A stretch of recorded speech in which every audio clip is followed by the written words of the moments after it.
Blue Lock, Chapter 312 leaks have just dropped and we have some crazy things to go over. The Blue Lock starting 11 is out against Nigeria, Nagi makes a huge comeback by confronting Burat Suta, and we also get to see the Nigerian players who look absolutely amazing. We are so close to 1,000 subscribers, and any support is really appreciated. Anyway, let's get straight into this week's chapter. We start the chapter with the beginning text saying, "All ready for the U20 World Cup. All there is now is to believe in your ego." Isagi starts speaking to himself, saying that he needs to focus on this one battle. "I'm a machine that lives for goals. No, I'm the tool that will make Japan the world's best." We see a huge panel of the entire World Cup stadium, which is absolutely packed. The announcer says, "Now, the long-awaited first round of the U20 World Cup. Here are the starting members of Blue Lock Japan. First off, at goalkeeper, we have none other than the GOAT Gagamaru. And as he walks out to the field, fireworks erupt from the sides with fans yelling to him. They are counting on him as their guardian."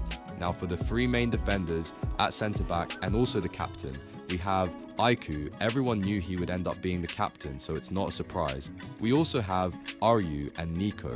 To think that all three of them actually played together on Ubers in the Neo Egoist League is crazy. They definitely have great chemistry, so they will work great together. Then we have the two fullbacks, but before we can see, we cut over to Nagi trying to get into the Blue Lock game. He goes up to an employee and hands him his ticket and walks into the stadium with some fans happy that the game is about to start. Nagi thinks to himself about how he is no longer a part of Blue Lock. "I betrayed the philosophy of living for my own goals, lost, fell, and ended up here. If that's the case, I can't try to return."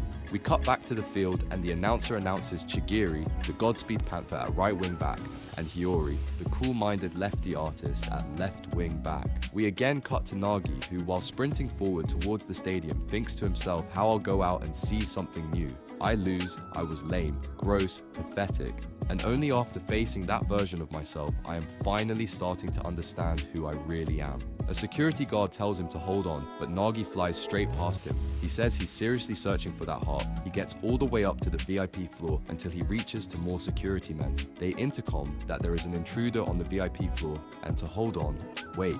Nagi thinks to himself that he's finally starting to realize that maybe I wasn't actually fired up just by playing soccer itself. Hey, I quickly wanted to ask you to subscribe if you haven't already, and while you are already down there, why not leave a like as well? Anyway, back to the chapter, the announcer who says that the midfielders are next up. He says that at the defensive midfielder spot, they have the unordinary assassin Karasu, and on the right midfielder position, there is the freely changing all-rounder Rio. We then get a quick word from Nagi, who says that the one who brought him to Blue Lock was Rio. However, the reality is that no matter how much he tried to get fired up about being with Rio, it just didn't work. We then get back to the announcer quickly as he announces the left midfielder, who is none other than the yellow technician Bashira. Then back to Nagi, he thinks to himself that he won't play soccer just to play by Rio's side anymore, and we'll have to see how long that lasts for. However, we then get back to the announcer once again, who says that the strongest striker of Blue Lock is here, Itoshi Rin, as he enters the pitch. Nagi says that it's not like he wants to go back to Blue Lock or fight Isagi, but that the true heat is buried deep inside of him and the true identity of his ego is. However, we don't get to hear what he was about to say right away as he barges into Buratsuta's room. Back to the announcer who says that Blue Lock's prodigy, Isagi Yoichi, has just joined the field. We once again go back to Nagi, who says that when you believe that you're the center of the world, your heart screams and fires you up, calling that feeling the ecstasy of a god. And for that, he doesn't care if he loses everything else.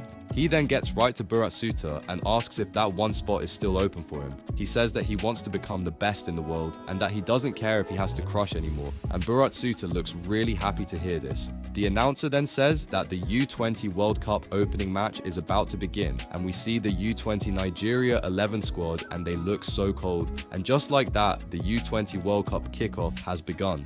As always, make sure to subscribe as I put out videos like this all the time, and as always, have a great day.